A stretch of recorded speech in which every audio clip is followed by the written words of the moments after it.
स्वामी प्रेमानंद महाराज के भक्तों के लिए एक अच्छी खबर लेकर के सामने आ चुके हैं। संत प्रेमानंद फिर से पदयात्रा शुरू करेंगे। कॉलोनी वासियों ने किया है निवेदन और उस निवेदन को स्वामी जी ने स्वीकार कर लिया है। पूरी अपडेट आपको बताते हैं। दोस्तों नमस्कार, मैं हूं प्रकाश विराज। दोस्तों कुछ दिनों पहले संत प्रेमानंद ने अपनी रात्रिकालीन यात्रा को बंद कर दिया था और वहां पर स्वास्थ्य कारणों को हवाला दिया गया था। लेकिन उसके पहले एनआरआई सिटी के कुछ लोगों ने विरोध प्रदर्शन किया था, तख्ती लेकर के प्रदर्शन किया था, जिसमें जो संत प्रेमानंद हैं उनकी जो रात्रिकालीन यात्रा है उसका विरोध किया था कि रात्रिकालीन यात्रा से उनको दिक्कत होती है, उनकी नींद खराब होती है। लेकिन अब एनआरआई सिटी के जो सोसाइटी है उसके अध्यक्ष ने कहा है कि कुछ यूट्यूबर्स के बहकावे में आकर के सोसाइटी के लोगों ने विरोध प्रदर्शन किया था। आतिशबाजी और ढोल नगाड़े का शोर जो है इस बारे को लेकर के महिलाओं ने प्रदर्शन किया था कि आतिशबाजी होती है, ढोल नगाड़ों की आवाज होती है जिससे उनको नींद नहीं आती है। संत प्रेमानंद महाराज ने कहा कि ब्रजवासियों को दुख पहुंचा करके खुश नहीं रह सकते, इसलिए यात्रा दोबारा से शुरू की जाएगी, लेकिन वो सारी चीजें नहीं होंगी, ढोल नगाड़े वगैरह नहीं बजाए जाएंगे, आतिशबाजी नहीं होगी।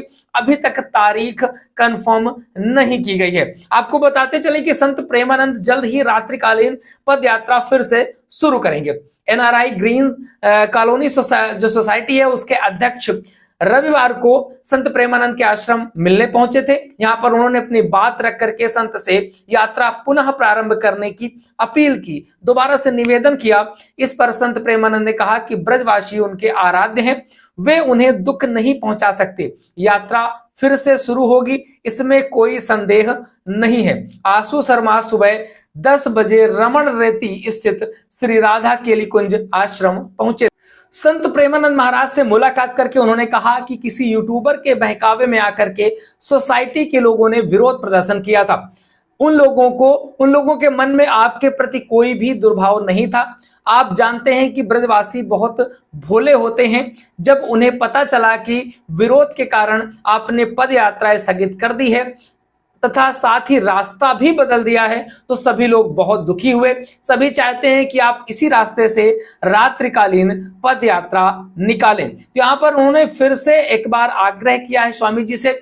इस पर संत प्रेमानंद ने कहा कि हमारा किसी से विरोध नहीं है, हमारी पद यात्रा से किसी को दुख पहुंचा था। इस बात की जानकारी होने पर हमने निर्णय लिया कि रास्ता बदल दिया जाए। हमारे अंदर किसी के प्रति कोई नाराजगी नहीं है। ब्रजवासी तो हमारे आराध्य देव हैं, हम उनका कभी भी अहित नहीं कर सकते हैं। उन्हें लेकर के आइए, हम उनका स्वागत करते हैं। आप आनंदित रहो, यात्रा दोबारा निकलेगी, इस बात में कोई संदेह नहीं है। अगर आपको किसी तरह की दिक्कत है तो आप यहां आकर कहते, हम उसकी व्यवस्था जरूर कर देते। तो यहां पर स्वामी जी कह रहे हैं कि अगर आपको कोई समस्या थी तो आपको हमसे आकर के बात कहनी चाहिए, इस तरीके से विरोध प्रदर्शन नहीं करना चाहिए था। 4 फरवरी को महिलाओं ने प्रदर्शन किया था। सोसाइटी के कुछ महिलाओं ने 4 फरवरी को संत प्रेमानंद की यात्रा में रात्रि में होने वाले शोर और आतिशबाजी को लेकर के विरोध प्रदर्शन किया था और इस पर संत ने 6 फरवरी से यात्रा अनिश्चितकालीन के लिए स्थगित कर दी थी। इसे लेकर इंटरनेट मीडिया पर संत के समर्थक लोग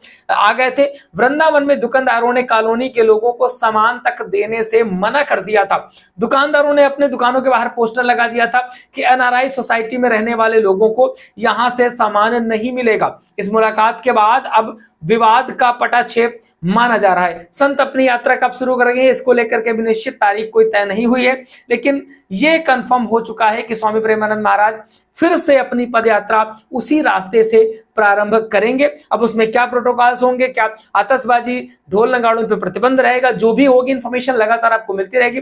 चैनल के साथ जुड़े रहिए। सब्सक्राइब नहीं किया तो कर लीजिएगा। अगर आप हमें फेसबुक पे देख रहे हैं तो प्लीज फॉलो जरूर करिएगा।